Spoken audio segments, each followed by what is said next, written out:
I'm Muchaneta Napel, and I'm here at Munich Fabric Start in the innovation hub called the Key House. I'm super excited about my next guest. Her name is Jasmien. Have I said that correctly? Jasmien, but almost. Jasmien. Yeah, I've got a habit of calling her Jasmine, which is how we pronounce the name in the UK. But obviously, you're from Brussels, no, Antwerp, yes. and they say Jasmien. Jasmien. There we go. So I'm here with Jasmien, and me and Jasmien, we've known each other for a while, right? Mm-hmm, yeah. I was working with you on Fashion Talks, when you guys kindly invited me to be part of. Yes. So how have you been? What's going on? I know you've left Fashion Talks now. Yes. So what have you been up to? Well, I still have a solid passion for sustainability in the fashion industry, and even though I don't work at the Flanders Fashion Institute anymore, I still really dive into the topic, and I still work on the topic a lot. So I broadened my horizons, went back to school, to university, and I got my master's in environmental sciences since we met. Yeah. And afterwards, I started working with a lot of brands and companies, helping them to get their sustainability strategy straight. Mm-hmm. So that's basically what I do now. So I look at brands and what their company DNA is and how we can get a clear and solid strategy on sustainability for the next years. And then we look at actionable targets, what can we actually do, the people in our company, what knowledge do they need, tools do they need, software do they need to actually create change within their companies. So yeah, that's mainly the work I do with the fashion professionals in Belgium. And it's very exciting, because I think that what you're doing, we need that, because when you kind of come up with a complete blanket approach to, say, sustainability, you're not taking into account how other companies run it like on an individual basis. So the fact that you go in and you look at their DNA and you make like a decision of like, okay, this is what you guys need to do in order to be more sustainable, it makes it a lot more of a tailor-made approach to sustainability, right? It's correct, because we have a lot of frameworks, and we heard about the SDGs, and we heard about circular economy, and we know there's a lot of policy, but like, what does it really mean to me, and how can I make it applicable to my brand? That's the question we ask. And then of course also how you can translate it to the consumers, because it's not only the fashion industry that needs to change, I think, but also we as shoppers, we're all shoppers, we're all fashion consumers. Indeed. We also have a role to play, and I think we still have a lot of education, it's an ugly word, but inspiration to do, I think, when it comes to that as well. So that's also something I try to work on in the past years. It sounds to me like you're teaching companies and also consumers that it's basically a step-by-step process. Yeah. It's not going to happen overnight. Yeah, that's definitely what I believe, because it's a lot. It's a really complex topic, and I believe that we have to try and make it as easy as possible by translating this really complex, big issue into a message an 8-year-old can understand. That's why I also wrote a children's book starting from 8 years old to explain how fashion is being made, like all the steps that are into just creating one t-shirt, for example, the water we need, where it's produced, it travels all around the world. If you already know what's behind it, the value chain behind it, then you look at fashion differently. You see the value of fashion, and that's, I think, something. It's a small step. If we evaluate our clothes, if we look at it differently, it's a really small change in our mindset, but it changes a lot, I think, if we all would have this kind of little change. I mean, I like the fact that you've mentioned that you wrote a book, because I think when most of us think about sustainability, we focus just on one thing, like, oh, we're going to make sure companies know how to be sustainable, or we're going to make sure consumers know how to be sustainable. But we're not thinking about the future, which are the kids, right? How can we teach them what being sustainable is? What the clothes that they're wearing had to go through to end up with them wearing it. I mean, we have to teach them. Yes. I mean, when are we going to teach them? When they're 20-somethings? At that point, they're pretty much cooked. So to prevent them adopting what we are trying to eradicate from the consumers today, you need to educate them at a young age. Yes. So what was the response on your book?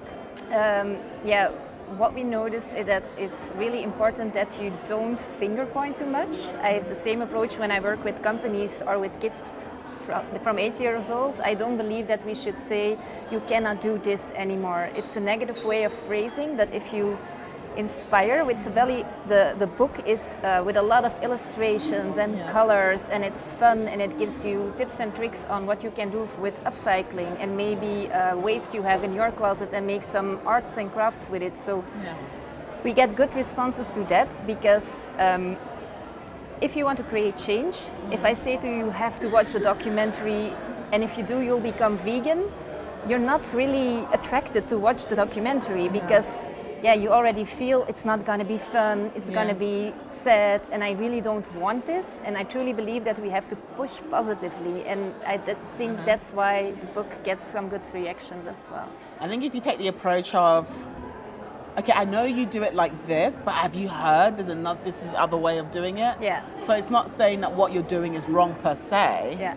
It's more saying there's another option. Yes, and the option is yours. You know, in the book also, we never say you should do this. We show you how clothing is being made and what the impacts are, and it's your decision to act or not act on it. You know? To understand what you shouldn't be doing. Let it be something that it happens automatically yourself. Something let to the penny reflect drop on. yourself. Yeah. Okay, I like that approach actually. So is the book available to buy? Yeah, the book is at this point only available in Dutch, in my mother language, but I hope it will be translated soon. So it's called Do Pants Grow on Trees, but then in Dutch. So it's a good thing my husband's Dutch, so he can read it to the kids, right? Yeah, definitely. Yeah, because I know I can't read it, but I like the idea, and I think that hopefully it inspires other experts like yourself to also write books that educate the younger generation about what responsibility means in terms of sustainability and their purchasing power as well, really, isn't it? So what else are you up to in terms of like working, because you work for yourself now, right? Yes. Very scary thing, right? Definitely, but also really fun thing to do. So it's always a bit of a combination working on the more consumer topics and on the professional side. So for example, I also write for Fashion United as a guest editor, where I try to explain, it's a series called Sustainability Explained, where I try to explain topics that are hard to understand, like biodiversity or climate change, and then I translate it into what does it mean for you as a fashion professional. So these are the kind of inspirational things I'm still working on, of course, next to the coaching, the workshops, the webinars, the advising of companies, which is something I really love to do, working with SMEs.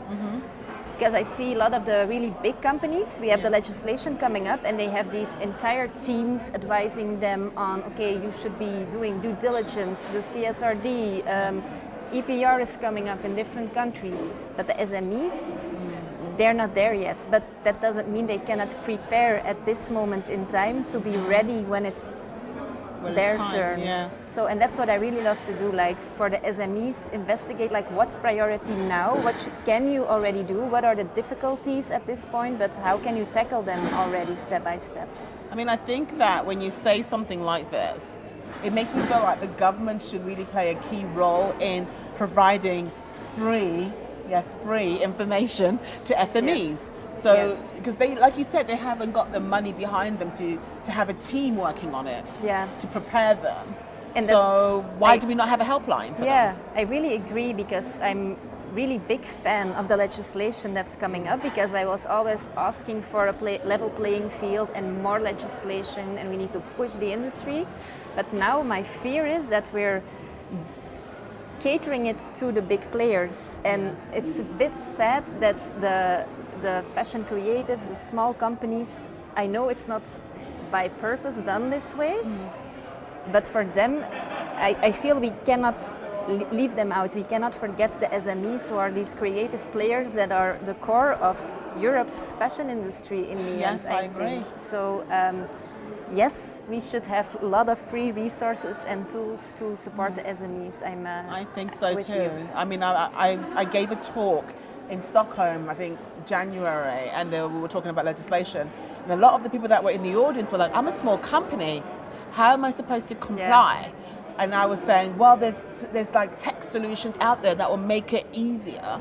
And they were like, but how do I even access that? Yes. I don't have the money. Yeah. You know? And often they also don't have the capacity to put even one person on the topic, and then you have all these different struggles because you have something to do on the materials, on the end of life, on the design.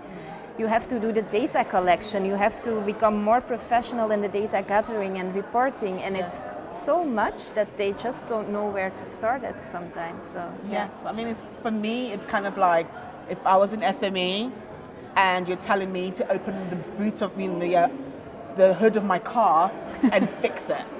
And I'm looking at all these wires and knobs and I'm thinking, I don't even know where to begin, right? So we're kind of making SMEs be in a position where they just don't even know where to begin. Like, where do I begin? So I think in Germany they actually have a help desk for companies. I'm not 100% sure. I interviewed somebody who mentioned something along those lines. So if they do, then they're very progressive, and I think that countries need to also adopt this. More countries need to adopt this to help make sure that these companies don't fall through the cracks, right? Definitely. Because there's not enough people like you. There is not enough use to basically assist companies, and it's a very complicated place to be. You've got to really understand a lot in order to actually be of use to these companies. You almost have to study to understand, and that's we cannot ask that from all companies. I think. No, you cannot ask them because they already have a lot already on their plate. Yeah, definitely. So what do you see happening in the future in terms of sustainability? Do you see it becoming a level playing ground because of legislation? Do you see the fashion industry actually progressing at a much more faster pace than we have been progressing? Do you hope to see technology in a kind of an innovation playing a role in helping industry kind of do better? I mean, what do you see happening in the next 5 years? I feel that the past 5 years we speeded up tremendously. I feel like we were in a hibernation mode for quite some time, and then all of a sudden the entire industry woke up and was like, okay, now is the time to act. And everyone... I think it was COVID. Thank you, COVID. Could be. It was, you know what it is when there's a crisis? Yeah. We need a good crisis. Yeah, a good crisis. Right? When there's a crisis and we have no choice in the matter, we get things done. Yeah, definitely. And then when the crisis goes away, then we go back to our what we're comfortable with, right? Yeah, it is a case. So I think we saw a lot of movement and people want to act now. Companies want to act, but often don't know how yet. Yes.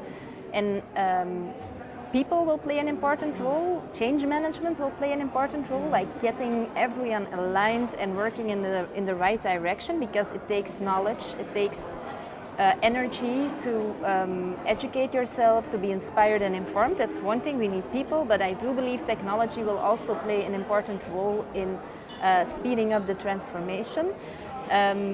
By the way, my agency is called Machine, which is actually a reference to the Luddites, who were back in the 1800s when we saw the industrialization of weaving in the UK.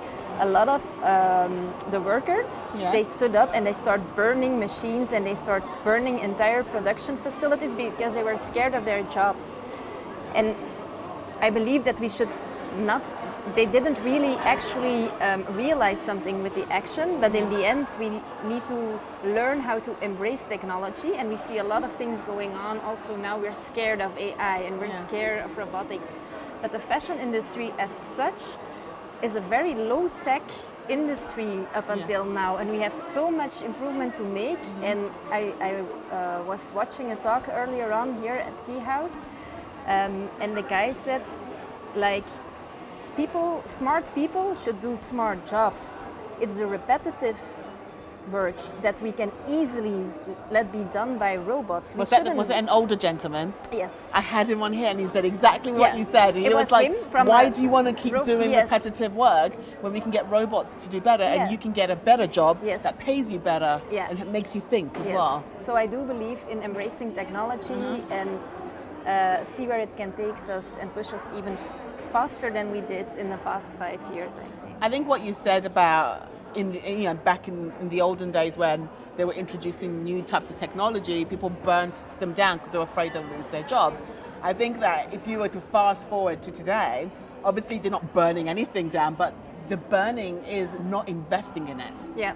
And by not investing in something, you are typically burning it Yes. down because you're making sure that it never succeeds. Yeah, you're ignoring it, and it's Yes. also denying it exists or Yeah. not embracing it. And by not giving it attention and putting money in something that could actually help the entire industry. Yeah, Because we're talking about the entire industry, not just the brands. yes, that's true. How can we do that? Yeah. It's by investing in it. Yeah. So it's like they're not burning it, but they're Yeah, burning it. Yeah, agree. But it's a good point. We definitely need, it's not only the brands, it's also more cooperation throughout the entire value chain Indeed. that we need. But I think we already made a lot of progress on that as well in the past years. So you are here for the first time Yes. at Munich Fabric Start. We're so happy to have you. Yeah. I mean, an expert like you is very rare to find. I think there's going to be more of you Yeah. in time as we grow as an industry. So how are you finding the show so far? You just said you went to a talk. Yeah, I really love to talk about the robotics. I thought it was amazing. But I also discovered the Innovation Center, where are all these upcoming innovations from smaller and upscaling companies. I think Yes. it's really interesting to follow up on that. Yes. We see that these developments are already taking place for quite some time, and sometimes it goes a bit slow.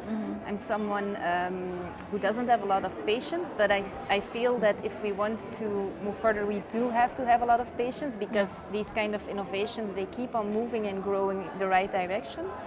And I also visit the fabrics fair, and then especially the more sustainable materials. Yes. So it's good that we have a separate corner with the sustainable fabrics that are already in the market now, or the more low impact materials Yes. that are available. It's still a small part, I think, but it's good that it gets attention and a separate. And it grows. Yes. And I think that's what's important about the Key House and what we have here. It's about presenting and inspiring Yeah. through innovation. Yeah, then So it's you're- not about forcing the textile Yeah. industry to change. It's more like, have you looked at this? Yes. Have you seen that? Look at this option. What do you think? You know, Then, because yeah. even their feedback is important, right? Yes. Then the mission is accomplished, I think. There you go. Thank you so much for finding a moment to sit down and talk with me. Thank you for having I me. hope that you come and see us again next season. We welcome you and your knowledge. And you're going to be on stage later. Yes. Thank you very much for Yes. having me over. So. You're most welcome. Thank you.